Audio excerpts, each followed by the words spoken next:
Hello and welcome to The Hero Spouse. I'm Kendra Ruth, here to answer some of your questions about midlife crisis in your marriage. Today we have an anonymous female left behind and forward moving spouse.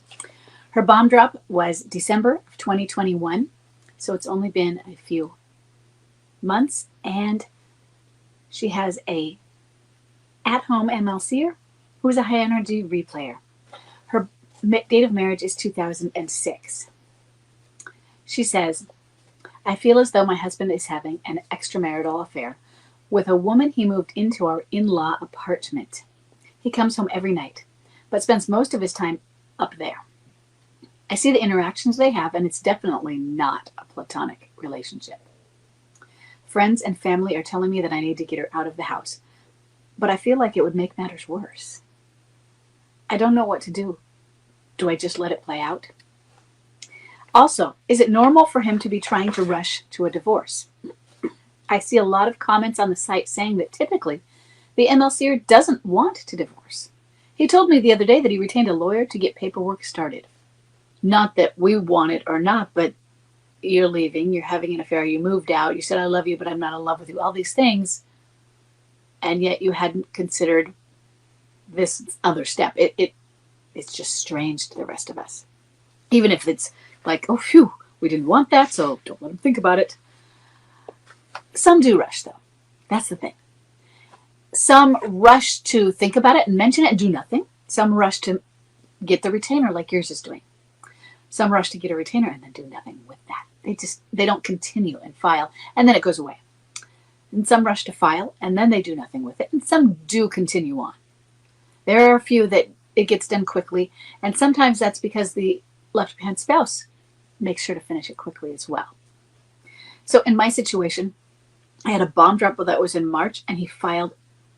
First, he gave the lawyer a retainer. March 20th was bomb drop. This is 2005. And he moved out the first weekend of May, and it was just before then that he gave a retainer to the lawyer. Around a Thursday or Friday, Monday he called them and said, keep the retainer right now, but put it all on hold. Don't file. Don't do anything more. Just hold on to it because I'm just going to give myself some more time. I'm rushing it, but I'm pretty sure in about 3 months or so. He told me it would be the end of summer. He didn't say, I will do it then. He said he wouldn't do it until then. I knew that. I didn't think it was a lie. I knew it wasn't going to happen that way because things were going to change. As an MLC, it changes so quickly. So that didn't mean he had any intention which way or not. He might have thought, yeah, I can hold off that long. He filed on June 9th, 1 month and a few days after he had moved out of the house. And the move out had been planned out. He was just waiting for an apartment to be ready. But he stopped it on August 24th. So there was only June 9th to August 24th was a divorce, a legal process. So mine filed quickly, gave a retainer quickly, filed quickly, and this also isn't as normal. Stopped it quickly. So it happens. Yeah, they may not. He's just going to say he's going to retain a lawyer. And you say, okay, I'm sorry. I'm sorry that you're feeling that it needs to come to that. And then you do what you have to do. I do want you to get a lawyer, though. So let's move on to the emotional affair, if we can even call it emotional. And yes, I agree with your friends. You do need to find a way to get her out of there. Now, your challenge is that you and your husband, this is his place also. Is he going to have a say? Is he going to allow it? Can he block that from happening? Next, I want you to know this is most likely and expect this to happen. When I say expect, I just want you to know there's a high probability. I don't mean approach a situation with your defenses up or that sort of thing. But realize it's going to happen. He's going to get mad at you. He's going to blame you if she leaves. And he's going to leave and he's going to tell you that's why he's doing it. Well, you ruined this now. You made her go, blah, blah, blah, things like that. It's your fault. And then he's going to move in with her. Maybe not. But now she's out of a place. He's going to leave. He's going to be out of a place. Good chance they might end up together. And he's going to blame you for that too. Well, you pushed her out. and she didn't have anywhere to go. Maybe he'll say you pushed him out, and maybe you will. You might kick him out. It's not always, I don't like the idea of kicking them out in the beginning at this point. I do get to a point where I say you're having a known affair and you do kick them out. But in the beginning, I give a little bit more space. But either way, he might say you forced him out because you put up a rule, even though he was the one that chose to leave due to that rule. I mean, hell, the rule is no cheating on me.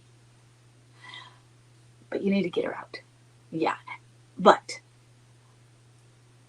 is it going to get worse? I feel like it would make matters worse. No, it will not make matters worse. Is it going to get worse is a different question. Then will it make matters worse? Because what you're saying is my kicking him out is the cause of things getting worse. And no. If this is a midlife crisis, MLC, especially from the point you're at, gets worse before it gets better. I really want you to understand that. MLC is 3 to upwards of 7 years. And you are at early December to we're at mid-March now. It's only been a few months. You're in the earliest days of this crisis. He's going to get worse. Most MLCers leave. So the odds are he is going to leave. Whether the odds are that he will cohabit with her or not, some do, some don't. Now, what's better? I don't know that there's a better. I know from my situation what I can say, because I'm going to look at the bright side of each situation and say, here are the positives. I know that's a weird word. Positives in the situation. But my husband left for an apartment, and it was a friend's apartment. She was getting married, so she was leasing it. It was her condo. And he told her he would give her 3 months of that apartment. He promised her 3 months, and that was what he gave her. But as soon as he and the alienator became physical, that apartment just became a crash pad for when they needed to escape the alienator's adult daughter, or something like that, because she lived with them. And once that 3 months was up, he didn't do that anymore. And every time he came, he left our house, meaning he moved home multiple times, if you don't know my story. But every time he left our home, moved out again, he lived with her.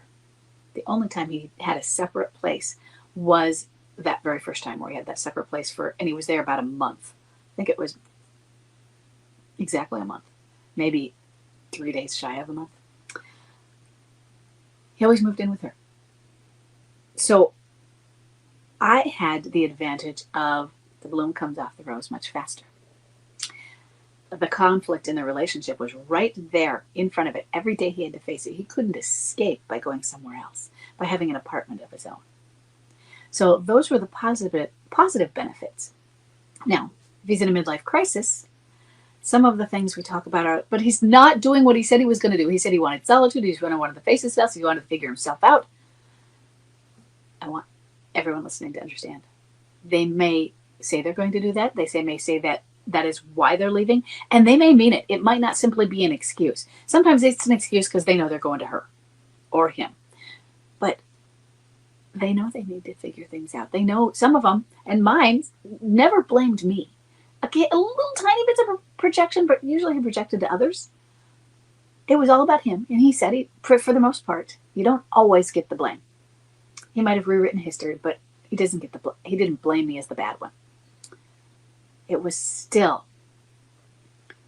a benefit with going to her, because she knew I was out there.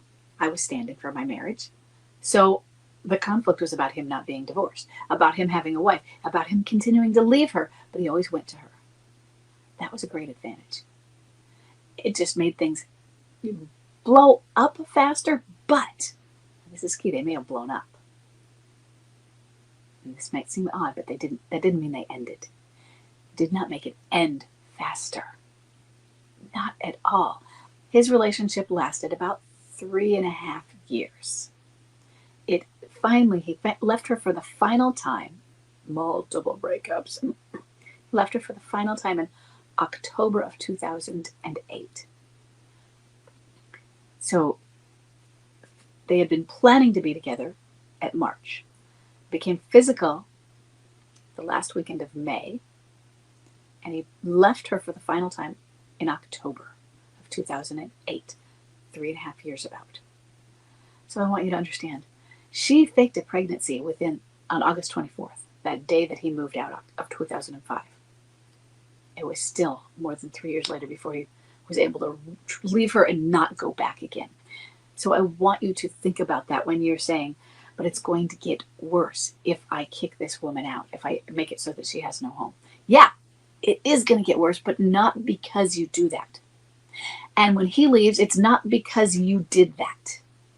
He might make the choice, well, now I have to leave because she did that. Not having an awareness that it was going to happen anyways, or knowing in the back of the head, oh, someday I probably would have left anyway. It doesn't matter. It was going to happen. It is going to happen. If he's in a midlife crisis, odds are he will be leaving. Odds are, if this is only an emotional affair right now, and you said it's not platonic. Now, my husband's relationship with the alienator was an emotional affair in the beginning, and the technical side of it is in that it wasn't physical yet. But it was planned to be physical. There are emotional affairs where they aren't aware, at the beginning at least, that that's what's happening. When he had bomb drop on me, they were aware. Their intention was to be together, but he was going to leave me first. So she is living basically in your home, and it's obvious that it's not platonic. I mean, they're not hiding much, are they? Or they're so oblivious of how obvious they are being. And you've probably mentioned that, and it still goes on, doesn't it? That is, first, it could be the power of limerence going on as well. I want you to prepare that he's going to leave, that this relationship with her, if it is as you're describing it, is going to continue, and they may very well move in together. And if he doesn't move in with her, maybe he'll be working on himself, but he's an MLCer. MLCers don't do that. Not in this early stage. He is in escape and avoid. And look at the name, escape and avoid. If he were working on himself, that's the opposite of escape and avoid. So we complain that they leave to say they're doing these things and then they don't do them. It wouldn't be midlife crisis if they left and did these things that were about growth, development, becoming better, transforming, accepting the process, and being insightful. So yeah, you need to kick her out. I don't know what you're allowed to do legally, especially with him. So you're going to need to find out. I want you to talk to a lawyer. I want you to talk to a lawyer about, because he's filing for divorce. But also, what can you do about her? What is your power? And what power? There's legal power and there's power that he gives you. And they may not be the same thing. They may. He may just, if you have legal power to kick her out, he doesn't have the power over you other than what power the fear he might have over you, such as, but you're going to make it worse. But the example I use is, I don't know that I could technically change the locks on my house without him, or giving him keys or something. I couldn't technically block him from coming into our home, even though he wasn't living there. But since he was owner and on the mortgage, but he gave me the power. Not by words, but I knew he wasn't going to go to a lawyer or to the courts or to the police and say, she won't let me in my house, I have to get in. He was going to give, there was somewhat of a respect boundary of, this is her house and she's allowed to do that, she lives there. So I knew he'd never call me on it. At the same time, I also knew he wasn't going to call me on it because he wanted home. He wanted home. He was a clinging boomerang, and his whole goal throughout, multiple times of returning, was his intention was to someday be home. Just didn't know how to get there in his head. So I hope this was helpful, and I will see everybody in the next question.